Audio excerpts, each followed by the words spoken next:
तो दोस्तों आज हम फिर लेकर आए हैं आपके लिए देश और दुनिया की सभी ताज़ा और बड़ी खबर। आज की सबसे पहली और बड़ी खबर हम आपको बताएंगे। चौधरी अजित सिंह ने बचाया किसान आंदोलन, जयंत ने किया सरकार को चैलेंज। वहीं अगली बड़ी खबर हम आपको बताएंगे। किसान आंदोलन, अब गांव-गांव जाकर आंदोलन में जान फूंकने में जुटे किसान नेता, रैलियों पर जोर। इसी के साथ अगली बड़ी खबर हम आपको बताएंगे। राहुल गांधी ने असम में भरी हुंकार, बोले हम दो और हमारे दो, बाकी सब मर लो, सीए पर कह दी बड़ी बात। वहीं अगली बड़ी खबर हम आपको बताएंगे। ममता बोली मैं हूं जिंदा लाश, बयां किया दर्द। इसी के साथ अगली बड़ी खबर हम आपको बताएंगे। ओवैसी की पार्टी एमआईएम शुरू करेगी स्टूडेंट्स विंग, इस चुनाव से होगी शुरुआत। वहीं अगली बड़ी खबर हम आपको बताएंगे। राजस्थान में किसानों की ट्रैक्टर मार्च में शामिल हुए राहुल गांधी, कहा बिना कानून रद्द हुए कोई किसान सरकार से बात नहीं करेगा। इसी के साथ अगली बड़ी खबर हम आपको बताएंगे। विधानसभा चुनाव के खर्च में फर्जीवाड़ा, लोकसभा चुनाव की तुलना में 10 गुना का बिल आया। इसी के साथ अगली बड़ी खबर हम आपको बताएंगे। किसान नेता राकेश टिकैत का बड़ा बयान, कहा भारत तो आजाद हो गया, गुजरात कैद में क्यों, हम करवाएंगे आजाद। इसी के साथ अगली बड़ी खबर हम आपको बताएंगे। मोर्चे की मांग, 26 जनवरी हिंसा और किसानों पर मुकदमे की हो न्यायिक जांच। इसी के साथ अगली बड़ी खबर हम आपको बताएंगे। शरद पवार ने मोदी सरकार पर साधा निशाना, किसान आंदोलन की विश्वसनीयता खत्म करने के लिए कराई गई 26 जनवरी की हिंसा। वहीं अगली बड़ी खबर हम आपको बताएंगे। अजय चौटाला का बड़ा बयान, बेटे दुष्यंत चौटाला के इस्तीफे से किसान आंदोलन का हल हो तो अभी दिला दूं। इसी के साथ अगली बड़ी खबर हम आपको बताएंगे। उत्तर प्रदेश में जमातियों को भी राहत, लॉकडाउन में दर्ज 323 केस होंगे वापस। इसी के साथ अगली बड़ी खबर हम आपको बताएंगे। आचार्य प्रमोद कृष्णा बोले दुर्गा का अवतार है प्रियंका गांधी, उन्हीं के हाथों होगा बीजेपी का वध। वहीं अगली बड़ी खबर हम आपको बताएंगे। केरल में सीए पर सियासी रार, सीएम पिनराई विजयन बोले राज्य में लागू नहीं होगा नागरिकता संशोधन कानून। दोस्तों अगर आप भी किसानों का समर्थन करते हैं और ये चाहते हैं कि जल्द से जल्द सरकार इन तीनों कृषि कानूनों को वापस ले, तो इस वीडियो को लाइक और चैनल को सब्सक्राइब करें। तो चलिए देख लेते हैं आज की पहली बड़ी खबर। चौधरी अजित सिंह ने बचाया किसान आंदोलन, जयंत ने किया सरकार को चैलेंज। दोस्तों दरअसल किसान आंदोलन को लेकर राष्ट्रीय लोकदल नेता और पूर्व शिक्षा मंत्री डॉक्टर मसूद अहमद ने मोदी सरकार पर जोरदार हमला बोला है। दोस्तों बता दें, उन्होंने कहा है कि जब किसान आंदोलन समाप्त हो रहा था तो चौधरी अजित सिंह ने आगे आकर मोर्चा संभाल लिया। यही नहीं, जयंत चौधरी ने धारा 144 की ऐसी की तैसी कर दी। दोस्तों बता दें, उन्होंने कहा है कि जिन लोगों ने वोट देकर सत्ता तक पहुंचाया, सरकार उन लोगों को चैलेंज कर रही है। साथ ही उन्होंने कहा है कि केंद्र सरकार ने किसानों के नेता राकेश टिकैत को रुलाने का काम किया है। डॉक्टर मसूद अहमद ने चौधरी अजित सिंह के किसानों का मसीहा बताया है। उन्होंने कहा है कि चौधरी अजित सिंह के सामने आने से किसान आंदोलन बच गया। अगर सरकार इस आंदोलन को कुचल देती तो आने वाले समय में सरकार के खिलाफ कोई भी आंदोलन करने के लिए सामने नहीं आता। दोस्तों साथ ही डॉक्टर मसूद ने कहा है कि जो किसान आंदोलन चल रहा है उसका पूरा श्रेय चौधरी अजित सिंह व जयंत चौधरी को जाता है। अगर किसी ने सरकार को चैलेंज किया है तो वो है जयंत चौधरी। जयंत ने धारा 144 की ऐसी की तैसी कर दी और आंदोलन को बचा लिया। चलिए अगली खबर। किसान आंदोलन, अब गांव-गांव जाकर आंदोलन में जान फूंकने में जुटे किसान नेता, रैलियों पर जोर। दोस्तों दरअसल किसान आंदोलन में फिर से जान फूंकने के लिए विभिन्न नेता अब अलग अलग जोर आजमाइशों में लगे हुए हैं। दोस्तों बता दें, आंदोलन की इस कड़ी में अब रैलियों का दौर चल रहा है, जिसे किसान नेता अलग अलग मंच से आयोजित कर रहे हैं। दोस्तों बता दें, फोकस आज भी सिर्फ हरियाणा और पंजाब के ही किसानों पर है। इसी के चलते किसान नेताओं ने हरियाणा और पंजाब के विभिन्न इलाकों में महापंचायतें और किसान रैलियों का सिलसिला शुरू कर दिया है। दोस्तों बता दें, केंद्र और राज्य सरकार भी आंदोलन को खत्म करने की दिशा में बहुत ज्यादा प्रयास कर रही है। कृषि मंत्री के साथ साथ अब खुद प्रधानमंत्री नरेंद्र मोदी ने किसानों को समझाने का बेड़ा उठा लिया है। इसके बावजूद किसान नेताओं ने गांव दर गांव महापंचायत और रैलियां शुरू कर दी हैं। दोस्तों बता दें, भारतीय किसान यूनियन के राष्ट्रीय प्रवक्ता राकेश टिकैत पिछले दिनों हरियाणा के दौरे पर रहे। उन्होंने पहली किसान रैली और महापंचायत जींद में की तो दूसरी कुरुक्षेत्र में की। इसके अलावा उन्होंने करनाल, पानीपत जिले में भी उन स्थानों का दौरा किया जहां स्थानीय किसान पिछले कई दिनों से कृषि कानून के खिलाफ धरना जमाए हुए बैठे हैं। चलिए अगली खबर। राहुल गांधी ने असम में भरी हुंकार, बोले हम दो और हमारे दो, बाकी सब मर लो, सीए पर कही बड़ी बात। दोस्तों दरअसल कांग्रेस के पूर्व अध्यक्ष राहुल गांधी ने असम में आगामी चुनाव के मद्देनजर इलेक्शन कैंपेन की शुरुआत की है। इस मौके पर छत्तीसगढ़ के सीएम भूपेश बघेल समेत कई बड़े कद्दावर नेता मौजूद थे। दोस्तों बता दें, राहुल गांधी ने कहा है कि हम दो हमारे दो वाली सरकार जो रिमोट से असम को चला रही है ये अब नहीं होगा। दोस्तों साथ ही उन्होंने वहां की जनता को संबोधित करते हुए कहा है कि आपकी सरकार रिमोट से चल रही है, आपके चीफ मिनिस्टर दिल्ली और गुजरात के इशारे पर चलते हैं। दोस्तों बता दें, राहुल गांधी ने कैंपेन का आगाज किया है।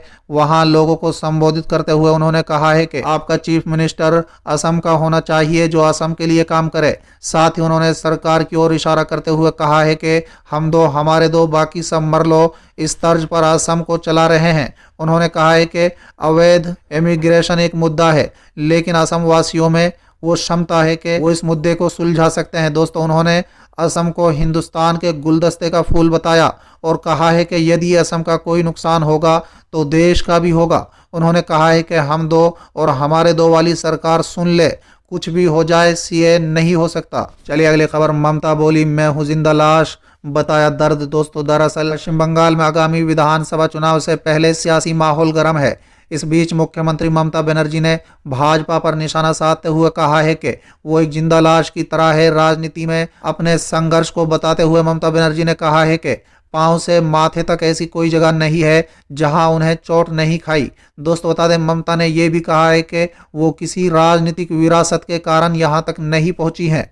ममता बनर्जी ने न्यूज चैनल आज तक के एक कार्यक्रम में भाजपा पर डर्टी पॉलिटिक्स का आरोप लगाते हुए कहा है कि हमने बहुत राजनीति की है, हम जिंदगी भर जिंदा लाश हैं। आप लोगों को पता होना चाहिए कि मैं कोई ऐसी नेता नहीं कि कोई मुझे घर से लेकर आ गया हो। मुझे पांव से माथा तक कोई ऐसी जगह नहीं है जहां नहीं पीटा गया। मैं जिंदा लाश की तरह आज भी राजनीति करती हूं। दोस्तों बता दें, ममता बनर्जी ने आगे कहा है कि मेरी प्रतिबद्धता और ईमानदारी मेरी पहचान है। मुझे उन लोगों से किसी प्रमाण पत्र की आवश्यकता नहीं है जो खुद लुटेरे हैं और दंगाबाज हैं। पश्चिम बंगाल की सीएम ने भाजपा पर धर्म और जाति को लेकर राजनीति का आरोप लगाते हुए कहा है कि लोगों को बांटा जा रहा है। ममता बनर्जी ने यह भी कहा है कि कांग्रेस और वाम पार्टियां भाजपा की सहायता कर रही हैं। चलिए अगली खबर। ओवैसी की पार्टी ऑल इंडिया मजलिस इत्तेहादुल मुस्लिमीन शुरू करेगी स्टूडेंट विंग्स। इस चुनाव से होगी शुरुआत। दोस्तों बता दें, ऑल इंडिया मजलिस इत्तेहादुल मुस्लिमीन बिहार चुनाव में शानदार जीत से आत्मविश्वास में है। ऑल इंडिया मजलिस इत्तेहादुल मुस्लिमीन ने उत्तर प्रदेश में छात्रों की राजनीति में प्रवेश करने के लिए एक स्टूडेंट विंग की स्थापना करने का फैसला किया है। इसके नेताओं ने कहा है कि इस बार इलाहाबाद विश्वविद्यालय छात्र संघ के चुनाव में MIM स्टूडेंट विंग भाग लेगी। दोस्तों बता दें, बिहार में सफलता का स्वाद चखने के बाद ऑल इंडिया मजलिस इत्तेहादुल मुस्लिमीन युवाओं के बीच अपनी उपस्थिति और प्रभाव बढ़ाने का लक्ष्य लेकर चल रही है। चलिए अगली खबर। राजस्थान में किसानों के ट्रैक्टर मार्च में शामिल हुए राहुल गांधी। कहा बिना कानून रद्द किए किसान सरकार से बात नहीं करेगा। दोस्तों दरअसल कांग्रेस के पूर्व अध्यक्ष राहुल गांधी राजस्थान में अजमेर के पास रूपनगढ़ में किसानों के ट्रैक्टर मार्च में शामिल हुए। इस दौरान उन्होंने ट्रैक्टर भी चलाया। उन्होंने कहा है कि जब तक कृषि कानून रद्द नहीं होंगे कोई किसान सरकार से बात नहीं करेगा। राहुल ने कहा है कि वो किसानों के साथ हैं और रहेंगे। दोस्तों बता दें, राहुल गांधी ने कहा है कि 3 नए कानून जो PM मोदी लाए हैं उन पर बात करने आया हूं।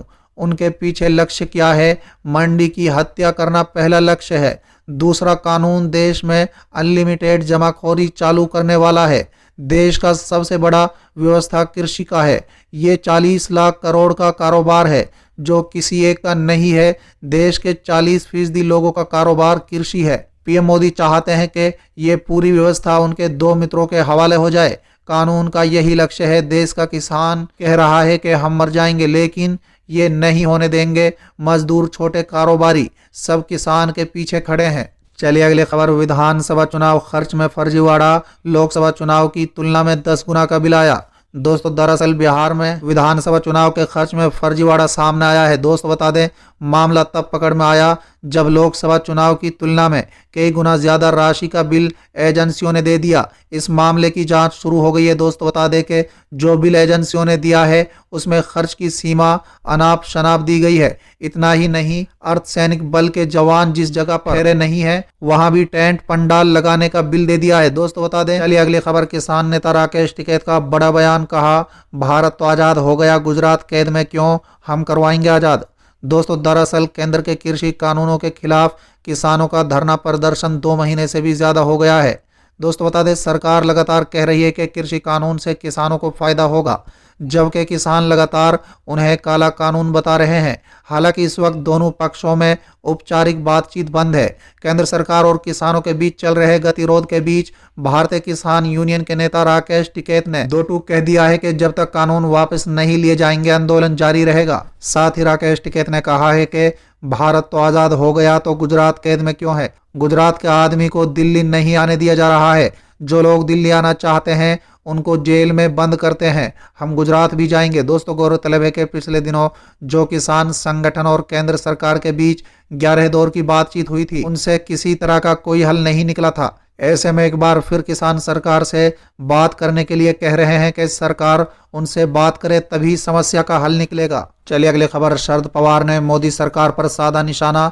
किसान आंदोलन की विश्वसनीयता खत्म करने के लिए कराई गई 26 जनवरी की हिंसा। दोस्तों दरअसल भारतीय जनता पार्टी के परोक्ष रूप से आलोचना करते हुए राष्ट्रवादी कांग्रेस पार्टी के अध्यक्ष शरद पवार ने शनिवार को दावा किया है कि नई दिल्ली में 26 जनवरी को ट्रैक्टर परेड के दौरान हुई हिंसा में सत्ताधारी दल के नजदीकी लोग शामिल थे। उन्होंने कहा है कि किसान आंदोलन की विश्वसनीयता खत्म करने के लिए हिंसा कराई गई थी। दोस्तों बता दें, पवार ने यहाँ एक कार्यक्रम में किसानों की मांग न मानने पर केंद्र सरकार की आलोचना की।